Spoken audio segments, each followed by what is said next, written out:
Donc nous avons souhaité revenir ce soir sur les enjeux du dialogue entre l'Union européenne et les organisations religieuses, l'Église, mais aussi les organisations religieuses et non confessionnelles. Donc c'est un dialogue qui a été instauré dans les années 90. À l'époque, c'était Jacques Delors qui était président de la Commission européenne. Et donc, ses successeurs ont perpétué cette tradition. Jacques Santer, puis Romano Prodi, et puis enfin Emmanuel Barroso, qui ont souhaité instaurer ce dialogue pour finalement que les religions puissent peser plus dans le processus décisionnel. Alors, donc, c'était un des objectifs de l'article 17 du traité de Lisbonne en 2009, où l'objectif est de créer un dialogue clair, transparent, avec les organisations religieuses, l'Église, les organisations philosophiques et non confessionnelles. Et donc, l'objectif, c'était de faire en sorte qu'il y ait une visibilité dans ces organisations, mais aussi que ces organisations puissent contribuer de manière d'apporter des expertises, des débats, contribuer au débat lors de séminaires. Alors, un des événements les plus visibles sont les sommets annuels qui sont organisés avec la participation des 3 hommes les plus puissants d'Europe. Et puis, il y a d'autres séminaires, d'autres rencontres bilatérales. Alors, à titre d'exemple, il y a une année où il y avait eu une alliance entre les organisations juives et musulmanes, puisque la Commission était en train de travailler sur une réforme de la législation relative à l'abattage rituel. Et donc, les organisations juives et religieuses ont travaillé ensemble pour essayer de faire des propositions concrètes à ce titre. Alors, pour certains, ce dialogue est un grand soulagement. C'était une responsabilité aussi pour les organisations religieuses, mais il y a d'autres courants laïques, notamment les obédiences franc-maçonniques, qui ont vu cet article d'un très mauvais œil. D'ailleurs, ils s'y sont opposés, puisqu'ils ne voulaient pas de cet article. Donc, c'est pour cela que nous avons nommé finalement ce débat de ce soir enjeu d'un dialogue controversé. Alors, nous avons le privilège ce soir d'avoir Vincent Legrand. Donc Vincent Legrand qui est professeur à l'Université catholique de Louvain et qui est membre encore de la commission des épiscopats de la communauté. Plus membre. D'accord. Donc tu as quitté tes fonctions. Tu vas nous expliquer pourquoi. Voilà. Et donc, toi, tu vas revenir sur le cadre de ce dialogue, donc le traité, puis tu vas nous expliquer pourquoi est-ce que les courants laïcs se sont opposés à cet article qui régule juridiquement le dialogue entre l'Union européenne et les organisations religieuses. Donc, on a eu la Fédération des humanistes européennes qui s'est notamment opposée. Et puis tu vas revenir, parce que ça c'est important pour nous que tu reviennes là-dessus ce soir, c'est que tu vas apporter un point de vue de l'intérieur, ce sera un témoignage, ton expérience au sein de ce dialogue. Et donc tu vas nous parler de ton expérience dans le cadre du dialogue de l'année interculturelle en 2008, où toi tu as identifié des problèmes concernant l'engagement des organisations musulmanes dans ce processus. Et donc, tu vas nous expliquer un petit peu pourquoi est-ce qu'il y a des difficultés avec les organisations musulmanes européennes dans le cadre de ce dialogue. Voilà. Merci à toi encore d'être là avec nous ce soir et tu as 20 minutes. Merci Vincent. Merci, c'est un grand plaisir.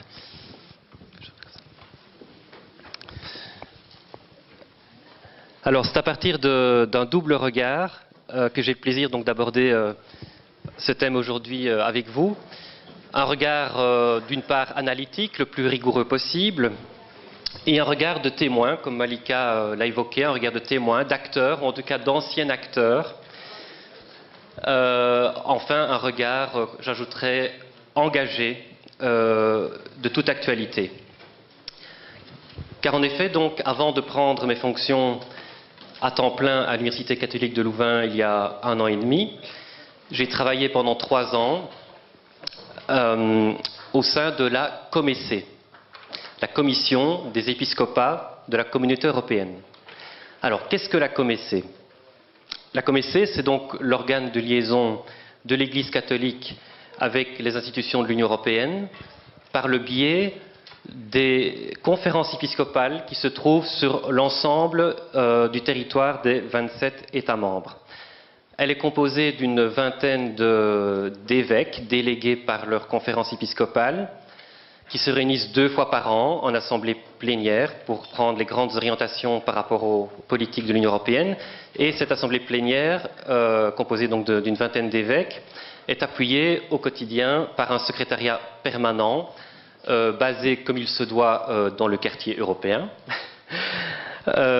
Et donc composé d'un staff d'une douzaine de personnes, un staff que j'ai donc rejoint pour ma part donc en début 2007, parce que justement la Comessé recherchait quelqu'un chargé de préparer l'année thématique européenne à venir à l'époque, 2008, l'année européenne du dialogue interculturel. Alors comme vous le savez, je pense que c'est un secret pour personne, quand on parle de dialogue interculturel et d'Europe, ça signifie qu'en fait on va parler d'islam en Europe, qu'on va parler d'islam européen. Hein, et c'est bien donc ma mission qui fut effectivement d'apporter dans ce cadre une contribution de l'Église catholique quant à la dimension religieuse, interreligieuse, spécifiquement plus spécifiquement islamo-chrétienne, du dialogue interculturel dans le cadre donc des politiques de l'Union européenne en la matière. Alors je reviendrai à la fin de mon exposé sur ce dossier qui m'est très cher, hein, dont j'étais en charge en tant que conseiller donc en affaires interreligieuses et du dialogue islamo-chrétien. Mais comment vais-je procéder pour aborder donc la thématique de ce soir? Je commencerai par exposer la raison d'être de l'engagement des Églises dans les affaires européennes en lien avec les enjeux du dialogue religion-Union européenne. J'aborderai ensuite le cadre institutionnel de ce dialogue, pour aborder par la suite le caractère controversé de ce dialogue mis en avant, comme Malika l'a évoqué, par la laïcité organisée. Je terminerai enfin par quelques mots sur l'aspect plurireligieux de ce dialogue, en évoquant le contexte majoritaire traditionnellement chrétien et la place qu'y prennent progressivement de plus en plus les nouvelles religions, entre guillemets, dans cette Europe occidentale, en particulier donc l'islam. Ce dernier point sera bien évidemment une toute petite mise en bouche par rapport à ce que Tarek Ramadan aura, j'en suis sûr, à nous partager à ce sujet.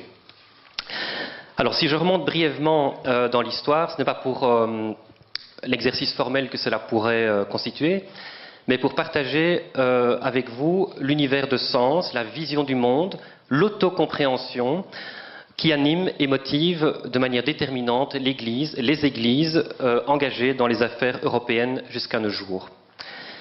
Dès le début de la construction européenne, en effet, à partir des années 50, une série d'églises ou d'organisations liées aux églises ont mis sur pied donc des agences de liaison avec les institutions européennes.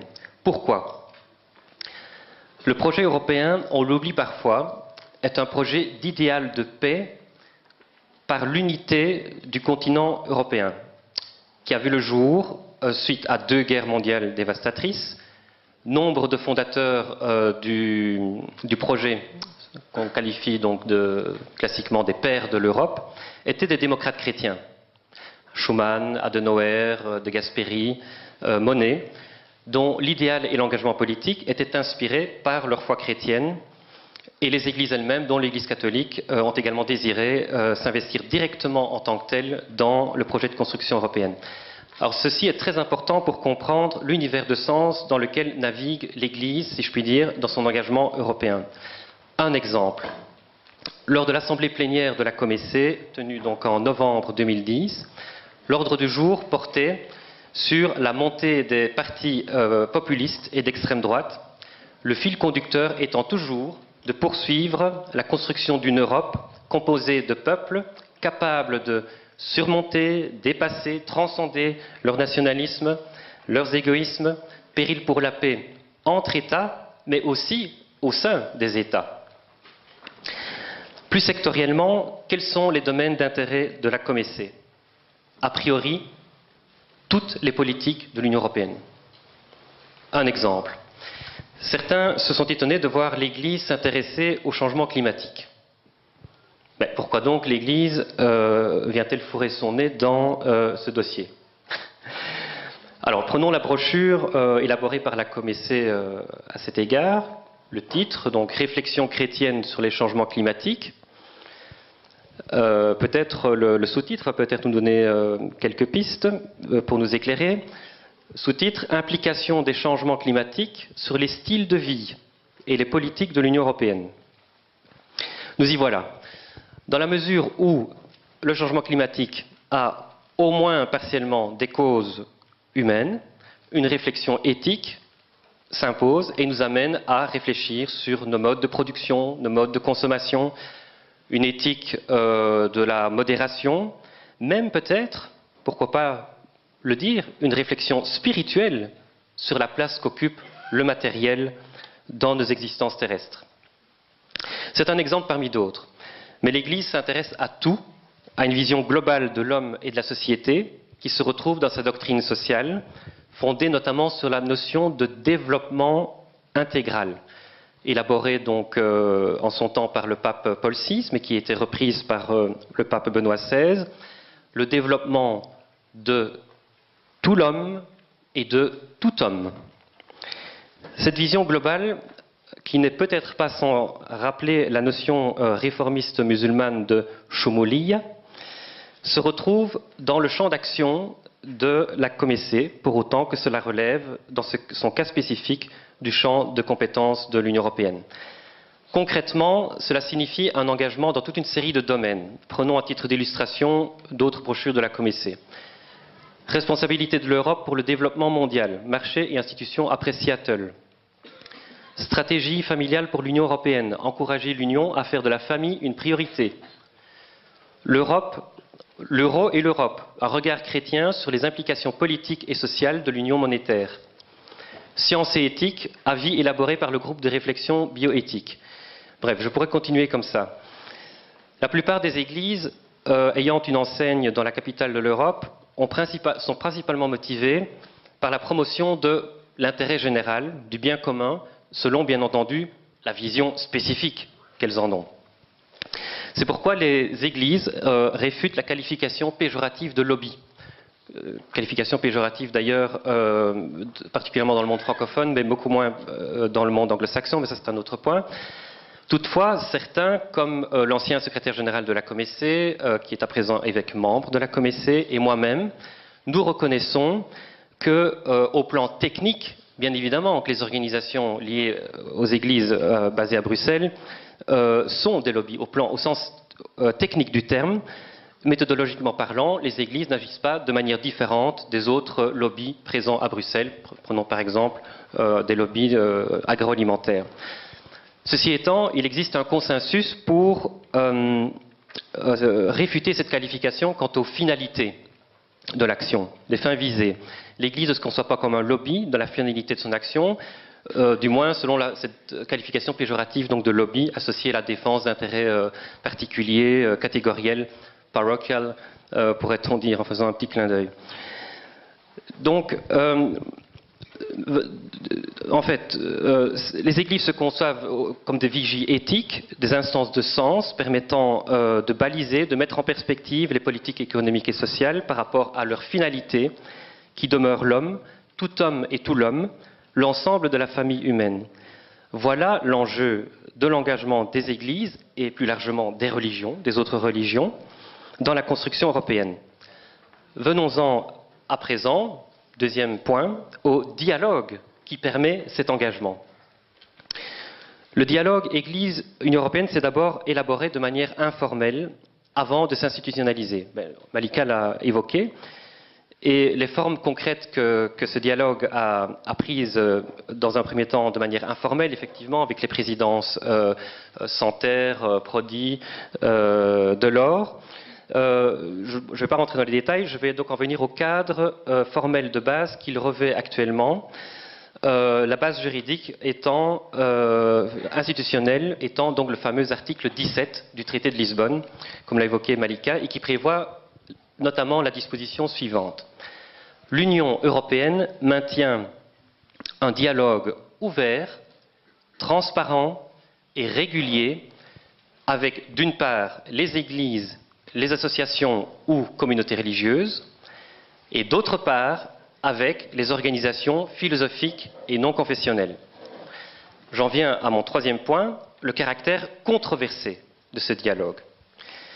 En fait, il tient aux diverses conceptions relatives à la séparation entre l'Église et l'État, à la séparation du religieux et du politique. Alors, à titre d'illustration, je vais vous relater l'extrait d'un débat auquel j'ai assisté, qui s'est tenu sur cette question à la veille des dernières élections européennes au Centre d'action laïque, ici à Bruxelles. Il y avait un représentant, pour parler de cette question, de chacun des 4 partis francophones de Belgique principaux, donc un libéral, une socialiste, une écolo, un humaniste chrétien, je ne sais pas, je sais plus comment les dénommer, les membres du Parti social chrétien qui est devenu le Centre démocrate humaniste. Et alors il y a eu un échange très intéressant entre la députée européenne socialiste Véronique de Keyser, d'une part, et d'autre part l'ancien commissaire européen libéral son père, Louis Michel. Et cet échange est très intéressant parce qu'il a révélé au sein même du monde laïque les sensibilités différentes, qui éclairent le débat. Bon, Véronique de Keyser, on la connaît, elle est réputée pour son combat pour la séparation Église-État au niveau européen, et elle proclame lors de ce débat « dialoguer, oui, influencer, non ». Bon. Ce à quoi donc l'ancien commissaire européen Louis Michel, aussi de tendance laïque, libéral de tendance laïque, lui répond mais que c'est dans la nature même du processus dialogique que de tenter d'influencer son interlocuteur. Et il continue en disant, vous savez, moi en tant que commissaire européen, des gens viennent me trouver, mais alors pour tout et n'importe quoi.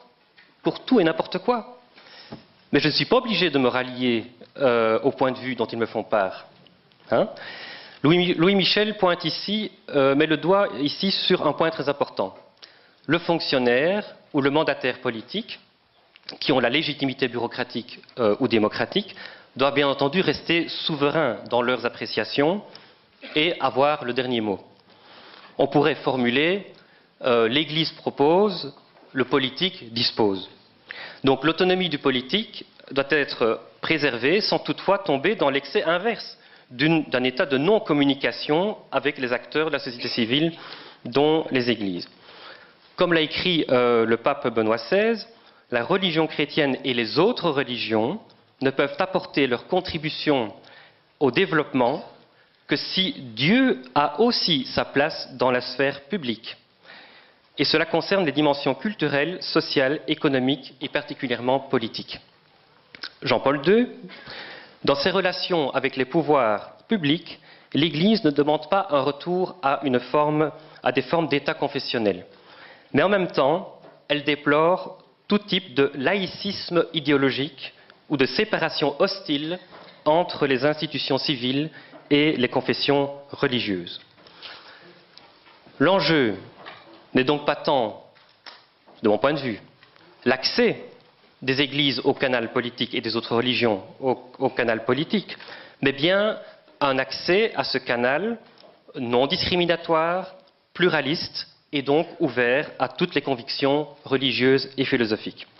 C'est là que se trouve toute l'importance des qualificatifs ouverts et transparents du dialogue, un dialogue ouvert, transparent, régulier, prévu pour les églises et les autres communautés religieuses dans le cadre européen. J'en arrive à mon dernier point, l'aspect plurireligieux du dialogue. Il est clair que la religion traditionnellement majoritaire sur le continent européen, le christianisme, et de manière écuménique, avec principalement ses représentants catholiques, anglicans, protestants, orthodoxes, il est clair que cette religion bénéficie d'un accès privilégié aux institutions de l'Union européenne. Si je me réfère, deux indicateurs, au type d'activité qui est organisée pour elle et au nombre d'activités et nature des activités dans le cadre de ce dialogue. Mais on assiste progressivement à une ouverture croissante à la diversité religieuse, elle-même croissante sur le continent européen. De leur côté, les humanistes laïcs, représentés notamment par la Fédération humaniste européenne, se plaignent de ne pas être sur un pied d'égalité avec les églises. Alors moi j'observe l'évolution suivante dans leur attitude. Dans un premier temps, c'est en tout cas tel que les églises le perçoivent en tout cas. On pourrait faire des recherches plus pointues. Mais en tout cas, c'est la perception qu'ils ont donnée et c'était souvent relayé par les représentants de l'Union européenne. C'est que les humanistes laïcs s'opposent systématiquement à l'interaction entre Église, ou religion de manière plus générale, et institutions de l'Union européenne. Ils sont donc perçus comme antisystémiques, ne jouant pas le jeu en tant que force de proposition constructive. Mais ils ont perdu la bataille de l'article 17. Il est là, l'article 17. Et j'avance ici que les organisations philosophiques non confessionnelles, humanistes laïques, si elles sont incluses dans l'article 17, effectivement, elles sont incluses au même titre que les églises et autres associations religieuses, elles sont donc également directement concernées par le dialogue avec l'Union européenne.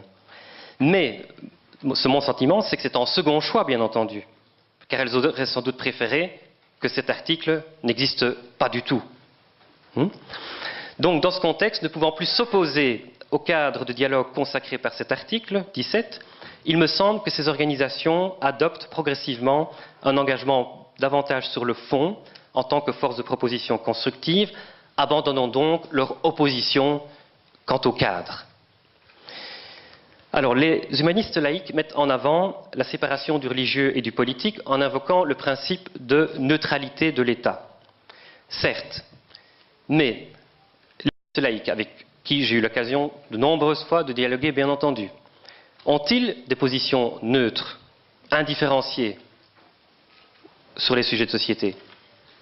Leur laïcité n'est pas seulement politique, elle est également philosophique, avec toute une série d'orientations éthiques qui en découlent. Un exemple, l'Église s'oppose au droit à l'avortement. Les humanistes laïcs sont en faveur de ce droit. Est-ce une position neutre? Les uns mettent en avant le respect de la vie dès la conception. Les autres mettent en avant le droit des femmes à interrompre une grossesse non désirée. Ainsi, on peut dire que les humanistes laïcs ont également leur vision spécifique de l'intérêt général, du bien commun, mais qui peut fortement diverger de celle des églises, notamment dans le domaine bioéthique, là où c'est le plus marquant. Leur posture n'est donc pas neutre et indifférenciée. Alors même si je suis en désaccord personnellement avec certaines de leurs positions, je trouve tout à fait légitime, en tant que démocrate pluraliste, qu'ils les défendent, tout comme il n'est pas moins légitime que les églises et les autres religions défendent les leurs. J'ai coutume de dire aux humanistes laïcs, avec tout le respect que j'ai pour eux, qu'ils n'ont pas le monopole de l'humanisme. Il y a aussi un humanisme chrétien, il y a aussi un humanisme juif, il y a aussi un humanisme bouddhiste, un humanisme musulman. Mais je ne voudrais pas faire la conférence de ce soir de Tarek Ramadan à sa place. Je termine mon exposé en relatant l'expérience islamo-chrétienne de l'année européenne 2008, consacrée donc au dialogue interculturel. Une des activités phares initiées par la Comessé fut une série de séminaires intitulés Islam, Christianisme, Europe. Organisée donc en coopération avec la Commission Église et Société de la Conférence des Églises européennes, la CEC. C'est le pendant du côté protestant, anglican, orthodoxe, plus de 120 églises de ces confessions chrétiennes sont regroupées dans cette organisation et constituent donc le pendant de la Comessé côté catholique au niveau des relations avec l'Union européenne. On a également associé une fondation politique allemande démocrate chrétienne, la fondation Konrad Adenauer, et cette activité a été hébergée au Parlement européen. Vous ne trouvez pas qu'il manque quelque chose dans ce montage? Je vous pose la question. Deux grandes organisations chrétiennes, une fondation politique démocrate chrétienne, le Parlement européen, et il s'agit d'Islam, Christianisme, Europe. Où sont les musulmans? Alors ça serait pas mal quand même d'associer des musulmans dans des séminaires islamo-chrétiens. Mais où les trouver? Où sont-ils? Où se cachent-ils? Alors, il n'y a pas une seule coupole musulmane bien identifiée ou deux qui formeraient le pendant musulman de la COMECE et de la conférence et de la CEC, donc de la conférence des églises européennes. Voyons du côté de la Commission européenne. Est-ce qu'il y aurait des organisations musulmanes accréditées? Ah, on en repère quelques-unes. La Fédération des organisations islamiques en Europe, le FEMISO, la jeunesse musulmane représentée au niveau européen, le Conseil musulman de coopération en Europe. Est-ce qu'il y aurait d'autres organisations musulmanes à vocation ou de dimension européenne? Ah, on en repère encore une, IDP, Intercultural Dialogue Platform, la plateforme de dialogue interculturel.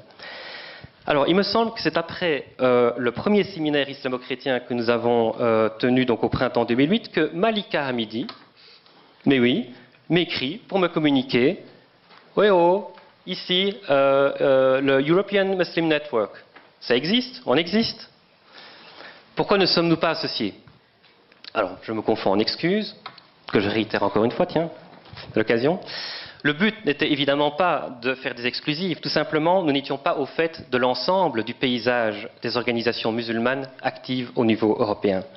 Car la position arrêtée par les co-organisateurs, fondée sur la sempiternelle question de la représentation musulmane, j'imagine qu'on aura l'occasion d'y revenir, était de ne pas opérer de choix parmi les partenaires et de les inviter tous, sans exclusive, sur la base donc du double critère confessionnel et de la dimension européenne. European Muslim Network, European Muslim, ok, ahlan wa sahlan. On remarquera que les partenaires musulmans ont été associés, non pas en tant que co-organisateurs à part entière, mais en tant que hôtes privilégiés, privileged guests, ça c'était le terme officiel. Avec comme conséquence pratique, on peut comme le noter, que la consigne était donnée aux modérateurs des séminaires de donner la priorité à la prise de parole de représentants de ces organisations musulmanes associées. Deux facteurs expliquent ceci. Premièrement, un facteur de nature technique, la multiplication de co-organisateurs complexifie bien entendu le montage de projets et nous avions alors affaire à 6-7 organisations musulmanes. Deuxièmement, un facteur de fond sans doute plus important qui reflète le stade intermédiaire de l'évolution en cours quant à l'association à part entière de partenaires musulmans. D'objets interrogateurs, interrogatifs du pan majoritaire des sociétés européennes, les Européens de confession musulmane deviennent progressivement des sujets agissant en acteurs à part entière en s'insérant dans le corps majoritaire. Et ceci ira de pair, il me semble, avec une institutionnalisation croissante de l'islam européen, de la représentation musulmane au niveau européen, mais ceci, de mon point de vue, c'est l'affaire des musulmans eux-mêmes. Pour en revenir au séminaire, nous avons bien entendu à chaque séance un représentant musulman pour porter la voix musulmane, c'est la moindre des choses, et un représentant chrétien à tour de rôle, protestant, catholique, orthodoxe. Alors ces séminaires ont permis de traiter devant un public ayant des responsabilités dans les institutions européennes, Commission, Conseil, Parlement, de toute une série de questions. Je vous donne un exemple concret. La construction de mosquées. En fait, on devrait dire plutôt l'opposition en de nombreux endroits en Europe, opposition à la construction de mosquées. Dans des contextes juridiques qui garantissent pourtant le droit à la liberté religieuse, dont la liberté de culte.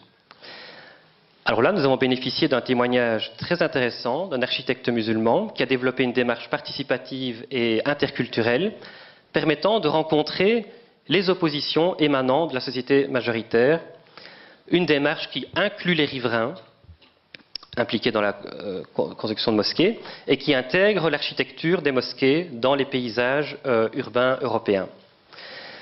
Je conclurai en citant le pape Jean-Paul II. Dans la logique d'une saine collaboration entre communauté ecclésiale et société politique, l'Église catholique est convaincue de pouvoir apporter une contribution spécifique à la perspective de l'unification, offrant aux institutions européennes, en continuité avec sa tradition et en harmonie avec les directives de sa doctrine sociale, la présence de communautés de croyants qui cherchent à réaliser l'humanisation de la société à partir de l'Évangile vécu sous le signe de l'espérance.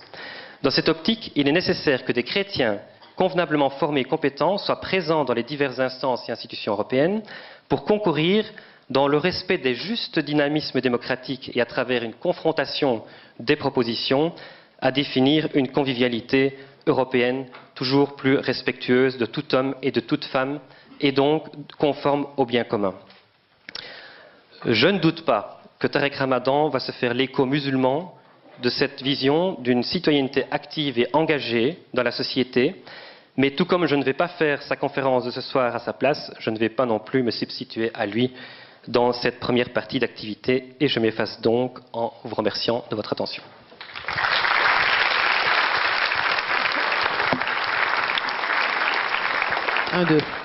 Merci Vincent de nous avoir apporté tous ces éclairages, évidemment le cadre contextuel, pourquoi est-ce que ce dialogue est aujourd'hui controversé et pourquoi est-ce que du côté des musulmans c'est toujours plus complexe. Et donc j'invite Tarek à rebondir sur la conclusion de Vincent. Simplement rajouter un élément, c'est que dernièrement nous avons eu l'occasion de rencontrer Katharina van Schnurbein, excusez-moi d'écorcher son nom, et qui est chargée justement des relations avec les organisations religieuses. Et alors elle me disait, nous avons un problème dans ce dialogue, effectivement, c'est qu'on n'a pas d'interlocuteur. Il n'y a pas de structure hiérarchique dans la communauté musulmane et on ne sait pas à qui s'adresser.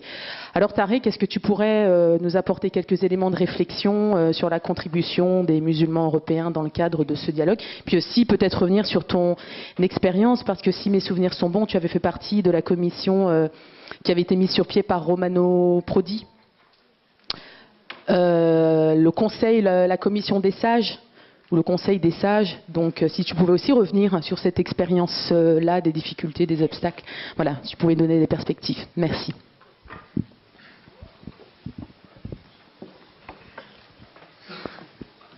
أعوذ بالله السميع العليم من الشيطان الرجيم بسم الله الرحمن الرحيم السلام عليكم ورحمة الله وبركاته.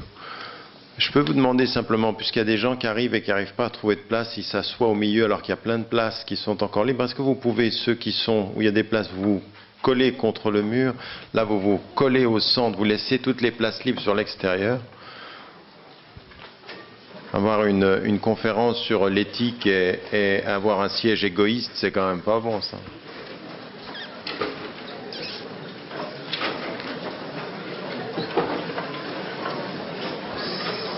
Voilà, comme ça laisse les gens la possibilité de s'asseoir quand ils arrivent.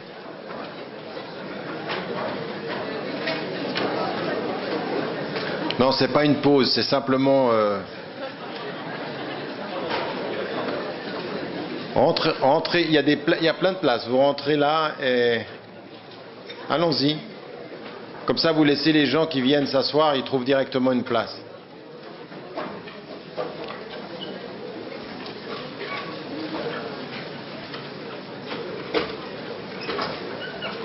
Et si vraiment votre voisin, vous voulez pas être à côté de lui, laissez une place, mais...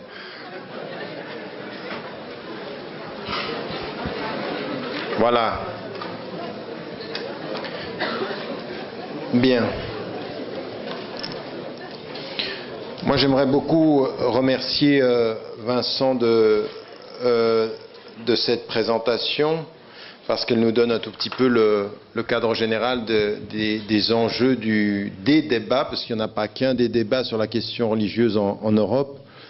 Et puis de là où nous sommes, nous, avec notre histoire et les rencontres que nous avons sur le terrain, ça pose un certain nombre de questions qu'il faut que nous essayions d'aborder dans le fond, d'abord pour savoir, pour considérer les choses à la lumière de l'histoire, ensuite à la lumière des enjeux, puis ensuite, dernier élément, à la lumière de ce que nous pouvons apporter, quelle peut être notre contribution à toutes ces questions-là.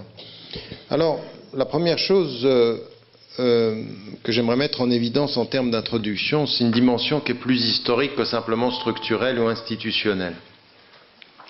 Parce que dans la présentation tout à l'heure, ce qu'on a entendu, c'est effectivement quelque chose qui est réel.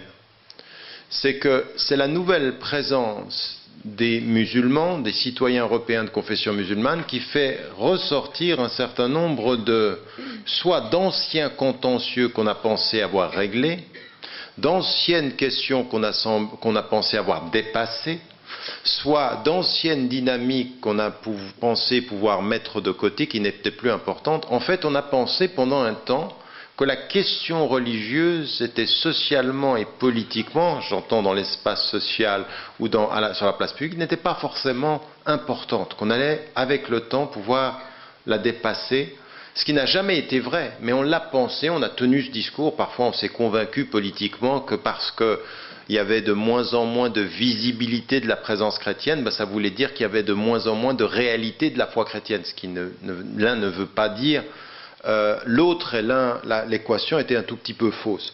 Donc, première des choses, c'est qu'on comprenne, nous, la réalité de la question religieuse à l'intérieur de l'espace européen et qu'on fasse aussi attention à un certain nombre de réalités qu'il ne faut pas qu'on lise de façon un peu simpliste et simplificatrice. Dans la première des choses, quand on parle de l'Europe, on ne parle pas simplement de l'Europe de l'Ouest.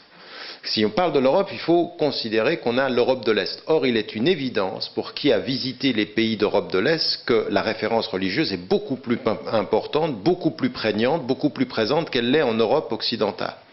Ça veut dire qu'en fait, il ne faut pas que nous regardions l'Europe uniquement par le prisme des discours qui sont français, belges, et même encore, il y a des différences entre français, belges, dans l'espace francophone et la réalité de l'espace anglophone, par exemple. Dans un pays comme le mien, qui ne fait pas partie de l'Union européenne, mais qui est sur le continent européen, vous avez à 100 km de différence des attitudes qui sont complètement différentes par rapport à la religion, entre Genève, qui est très près de la tradition française, et Fribourg, qui est vraiment très très ancré dans une tradition religieuse. Vous avez une présence qui est différente.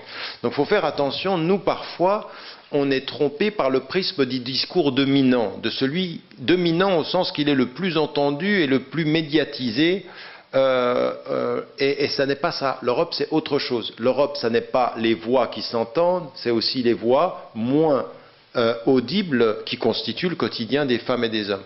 Et ça a amené, dans le discours politique aussi, à poser des questions à un moment donné sur la question la question religieuse. Elle est revenue à un moment donné par l'expérience historique de la présence des musulmans. Quand on a pensé à constituer la charte, ou ce qu'on a appelé la constitution européenne, eh bien, le fait religieux est revenu.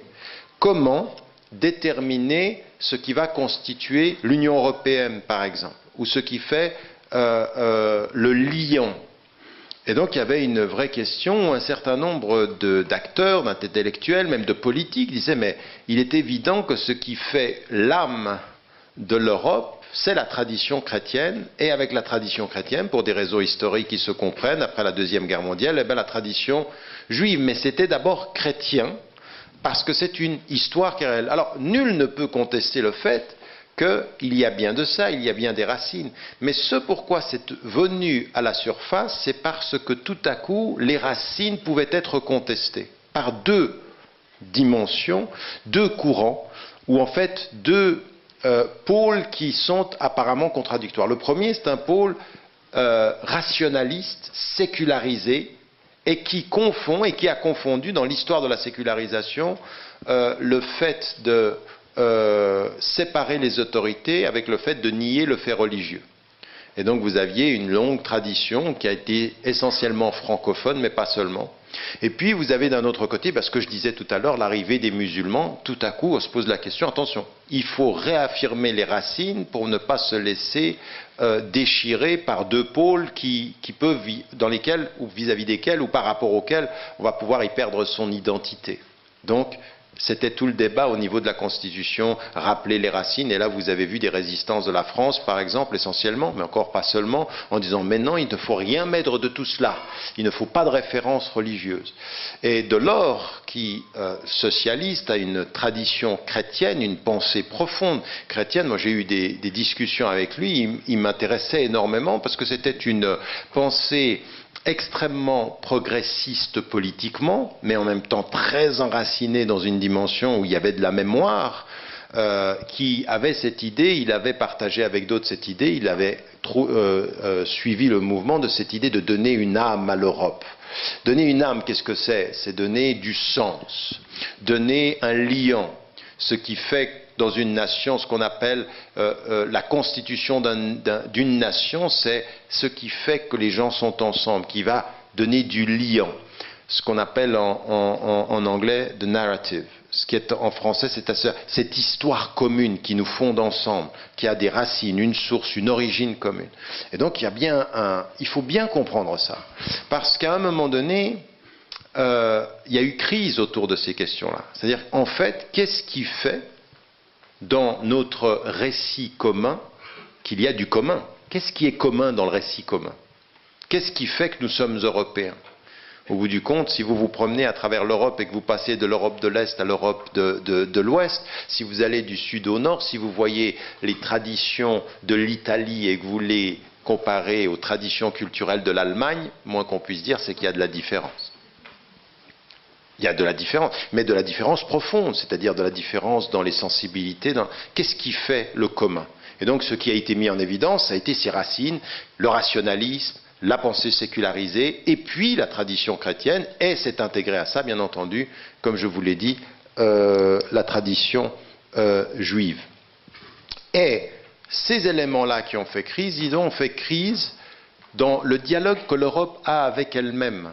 Parce qu'encore une fois, il faut bien comprendre que l'Europe, elle a un problème entre elle et elle, ce qui est son essence, son identité. Raison pour laquelle, encore une fois, c'est vrai pour l'Europe occidentale. Encore une fois, si vous voyez à l'heure où je vous parle les propos britanniques sur l'expérience récente des élections françaises, eh bien vous voyez que vous comprenez une histoire. Oui, la perfide Albion, ça veut dire quelque chose. Oui, il y a une histoire qui a été, c'est vrai, c'est pas loin. Hein. Quand vous atteignez 50 ans, vous vous souvenez que 50 ans, c'est rien. C'est rien, 50 ans dans la vie. C'est-à-dire que ça passe tellement vite, et oui, c'est là, c'est à nos portes. Un siècle, qu'est-ce que c'est? C'est 2 fois 50 ans, c'est rien. Historiquement, c'est rien. Et les blessures, elles sont historiques, elles sont très très longues. Et donc vous apercevez, à la lumière de ce que vous voyez en Europe, que ça reste quelque chose d'extrêmement vif, que tout peut réveiller d'une certaine façon. Et là, en même temps, vous voyez en Europe de l'Est une perception de l'Europe qui est aussi une perception qui est blessée, au sens où, parce que nous n'avons pas eu le même développement économique, on nous supposerait une espèce de passé, de dépassement culturel, d'un manque de progrès, et donc on serait à la traîne culturellement et religieusement parce qu'on n'a pas le même développement économique. Donc il y a un vrai passif de l'Europe avec elle-même. S'ajoute à cela une chose qu'il faut mettre en évidence, et il faut se rendre compte, c'est que la présence de l'islam et la présence des musulmans, des nouveaux citoyens européens de confession musulmane, va agir comme un révélateur. D'anciennes crispations, d'anciens traumatismes vont réapparaître. Vous savez ce qui est le révélateur dans l'histoire des Juifs? À des moments donnés, ça c'est la psychologie, la psychanalyse vous le dit souvent, quand vous êtes un individu, parfois vous rencontrez quelqu'un qui vous fait penser à quelqu'un de votre passé, ça peut être votre mère et votre père, et il réveille les vieux traumatismes. Et vous ne savez pas pourquoi réagissez comme ça vis-à-vis de lui, mais ce n'est pas lui le problème. Lui, il a juste révélé le passé. Il a révélé la blessure ancienne. L'islam est le révélateur de traumatismes très profonds dans la conscience européenne. Il faut qu'on comprenne ça, parce que parfois nous on parle et on dit mais pourquoi tu m'entends pas? Je dis c'est pas qu'il vous entend pas, c'est qu'il a une surdité qui vient depuis plus loin, c'est-à-dire que c'est très profond. Et l'islam ne vient que révéler ce problème-là. Et beaucoup de musulmans disent nous, il me reste que 5 minutes, c'est vrai? Ça fait déjà 20 minutes que je parle. Purée. Donc l'islam est révélateur pour 3 minutes. Et il révèle la question des racines, il révèle la question de l'identité, puis il révèle aussi la question de l'avenir. Parce que quand vous posez la question de quelles sont nos racines, quand vous posez la question de savoir quelle est notre identité, vous êtes en train de vous poser la question de savoir qu'allons-nous devenir ensemble et qu'allons-nous devenir avec cette nouvelle présente. Troisième des points que je voulais mettre en évidence, c'est que cette présence, elle va révéler ce que je disais des contradictions. Et il y a des courants qui sont importants. Il y a le courant rationaliste et sécularisé, et sécularisant, et il ne faut pas le confondre, il faut faire attention. C'est-à-dire qu'il y a tous ceux qui vont se référer dans la tradition des Lumières à la rationalité, c'est-à-dire le courant des Lumières, qu'est-ce qu'il dit? Il dit nous n'avons pas besoin de religion pour produire de la valeur. Les valeurs viennent de notre intelligence. Elles peuvent venir de la raison humaine. Et en même temps, certains ont dit, elles peuvent venir de la raison humaine, elles peuvent même venir de la Bible, mais on n'a pas besoin de l'Église, ce qu'étaient les théistes et ce qu'étaient les déistes, c'est-à-dire la tradition de Rousseau et de Voltaire. Voltaire n'est pas anti-religieux, il est anti-Église, il est anti-clérical. La même chose pour Rousseau, il dit, enlevez l'Église, gardez les valeurs. Oui, parce qu'il y a un problème d'autorité, de pouvoir. Et donc là, on est en train de parler des racines. Et donc il y a un mouvement, il ne faut pas confondre dans la tradition occidentale, comme certains aujourd'hui, parce que certains récupèrent l'histoire, on a certains rationalistes ou libres-penseurs aujourd'hui qui nous font penser que pour être libre-penseur aujourd'hui, il faut être rationaliste sans Dieu. Ils ne connaissent même pas leur histoire intellectuelle.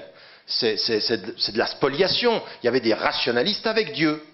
Oui, Rousseau est profondément croyant, mais il est anticlérical. Il en veut à l'Église d'avoir spolié. L'ingénu de Voltaire, c'est quelqu'un qui revient dans l'eau et dit mais il faut faire comme c'est écrit dans la Bible, pas comme nous dit l'Église. Il met en contradiction l'Église en allant chercher le baptême dans l'eau. On disait mais c'est comme ça que ça se faisait dans la Bible. Donc en fait, qu'est-ce que fait Voltaire? Voltaire, il n'est pas anti-Dieu, il dit Dieu a fait l'homme à son image et on le lui a bien rendu, au sens on l'a volé, on se l'est fait. Donc il est anti-institution. Mais aujourd'hui, on a un nouveau discours philosophique qui va tout confondre, qui va, au nom de la faculté, rejeter l'institution et la foi, comme si c'était exactement ça. Donc on a un vrai problème en Europe.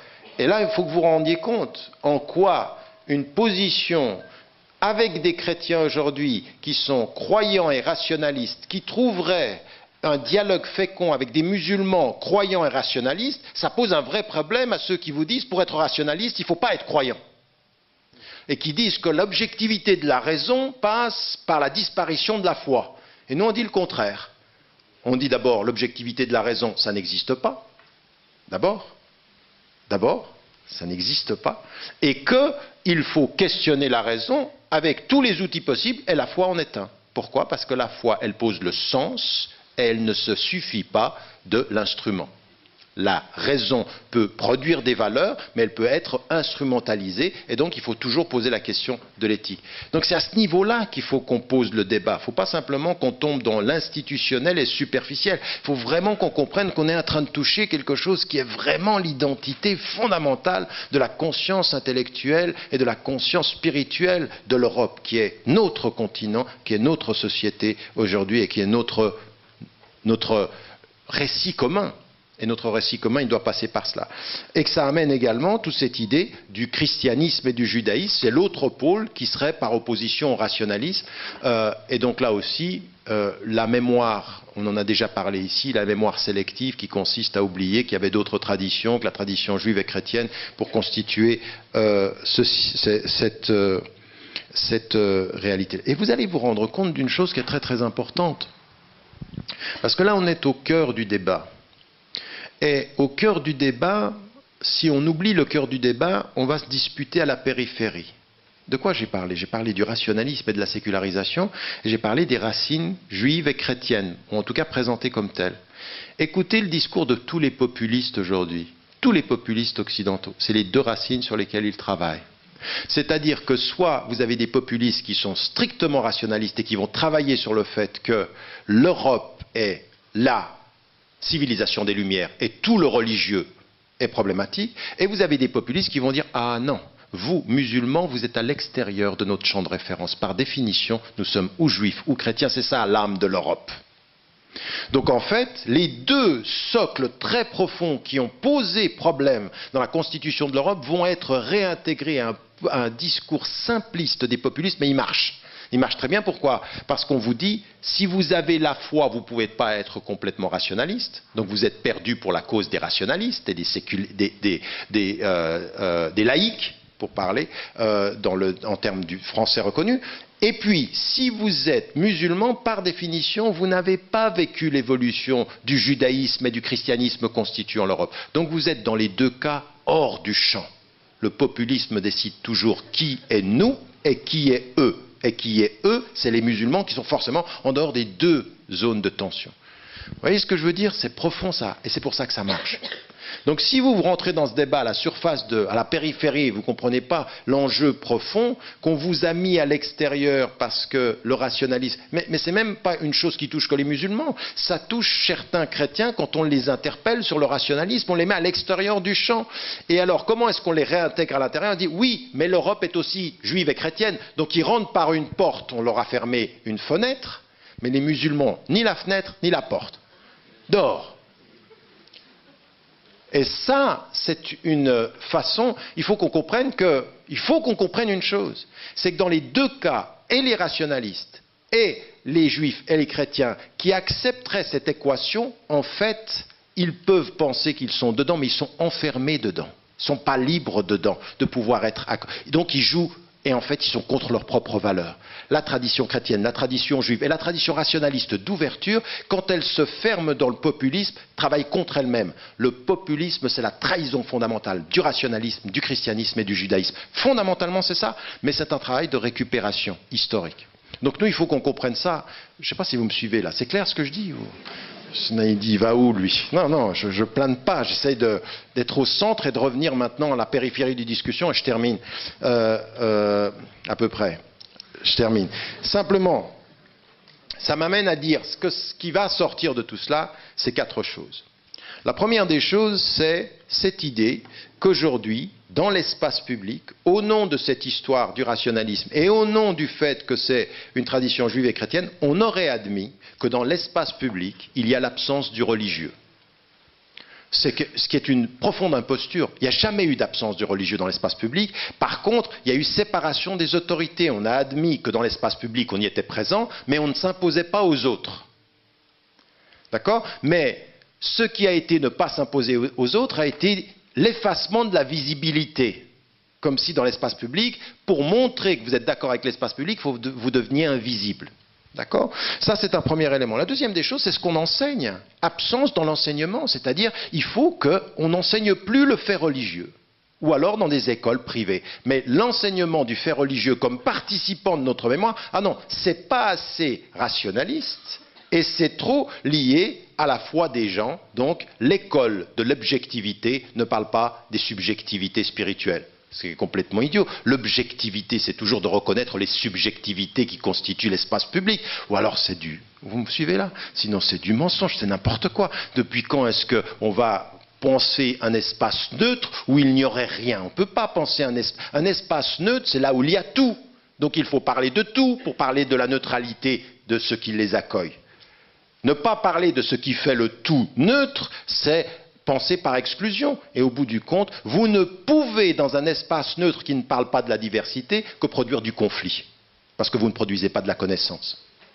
La neutralité, elle ne se gère que dans la connaissance de la diversité, pas dans l'ignorance de la diversité. La neutralité plus l'ignorance, c'est une promesse de conflit religieux et une promesse de conflit culturel. Par définition. Pourquoi? Parce que chacun va essayer d'y trouver sa référence. Donc on est dans un jeu d'exclusion, on est dans un jeu de pouvoir.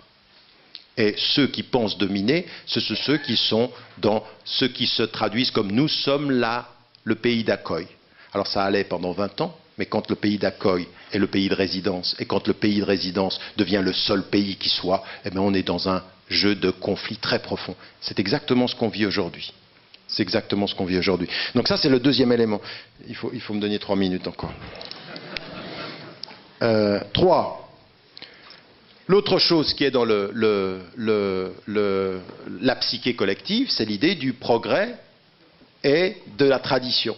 C'est-à-dire que nous sommes dans une société de progrès, il faut enseigner le progrès, il faut enseigner le savoir-faire, il faut enseigner la maîtrise des techniques, et puis finalement, les traditions, par définition, sont conservatrices, c'est les éléments du passé. Et là, c'est vraiment quelque chose de particulièrement important, c'est que vous allez vous apercevoir qu'on dit partout le progrès, mais que le discours de beaucoup de populistes est d'être conservateurs sur certains domaines. Ils sont très conservateurs sur certains domaines et très...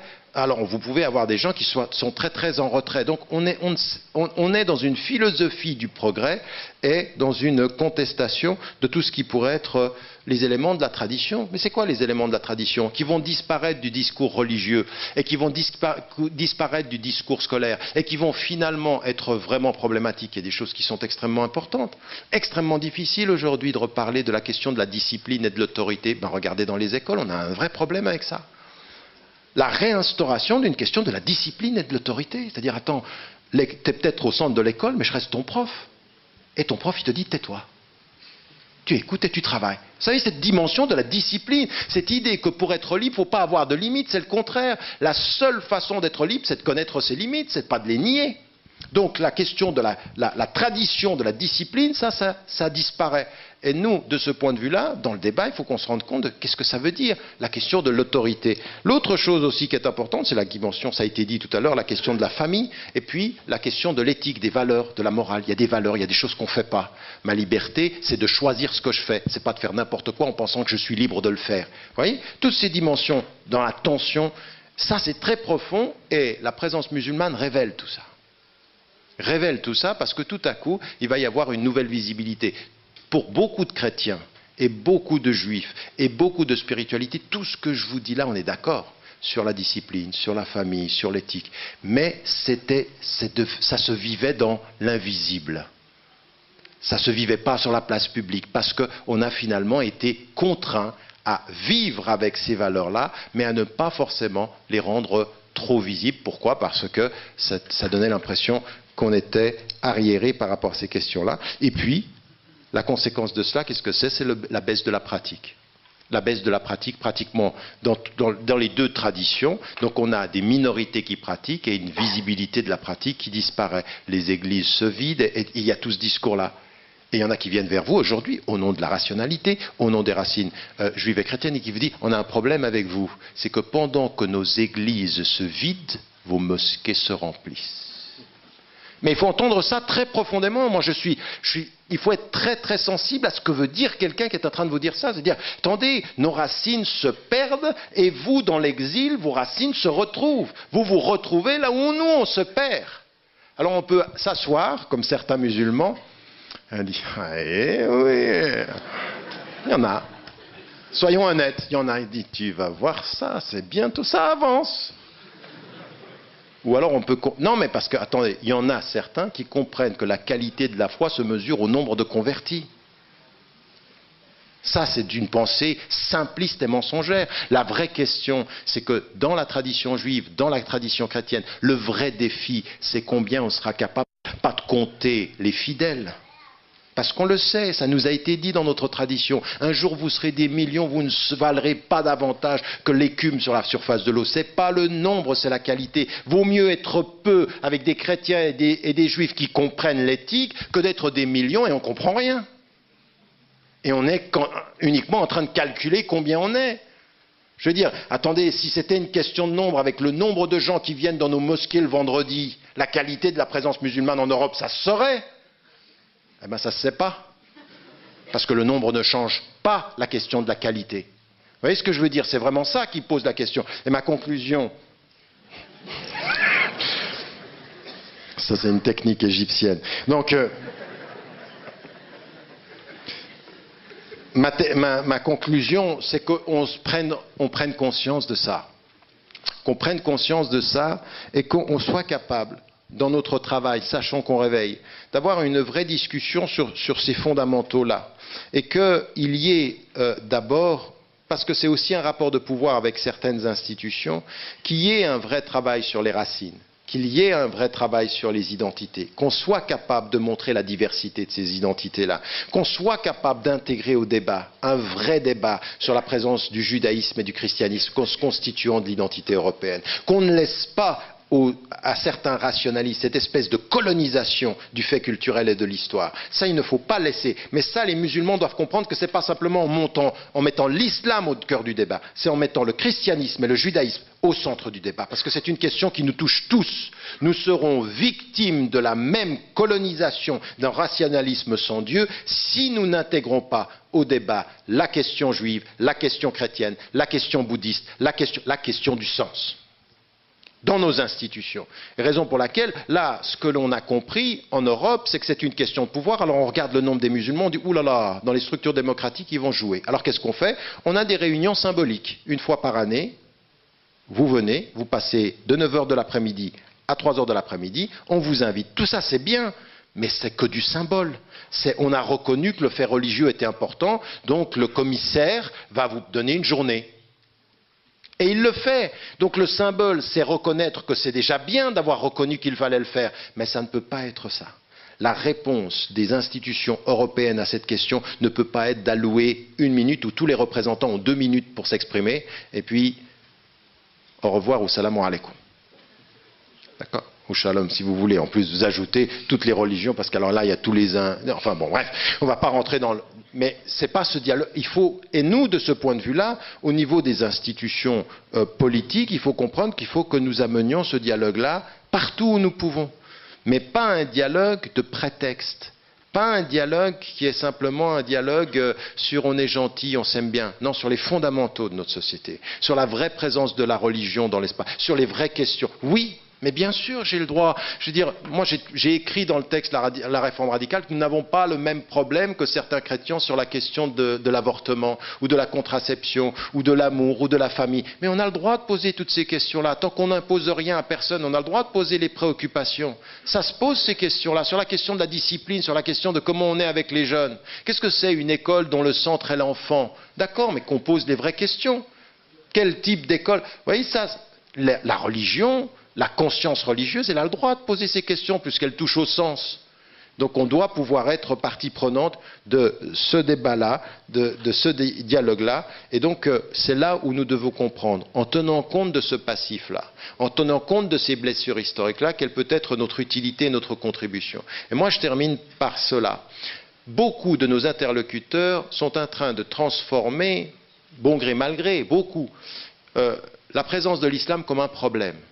Et il y a certains de nos interlocuteurs en Europe qui ont compris en quoi la présence des musulmans était un facteur de contribution déterminante sur le fond de notre avenir commun. Ceux-là, ce sont nos partenaires. Il y a énormément de femmes et d'hommes qui ont bien compris. Il se peut bien que l'islam, par sa présence, nous renvoie à nos vraies questions de préoccupation de chrétiens, de juifs, de bouddhistes, et qu'on devrait pouvoir parler de ceci ensemble. Ceux-ci, ce sont nos partenaires. Il faut les trouver, au lieu de mettre tous les Européens dans le même paquet, ou de penser qu'il n'y a qu'un courant. Le courant dominant n'est dominant que par la force qu'il a de faire croire qu'il n'y a pas de courant minoritaire.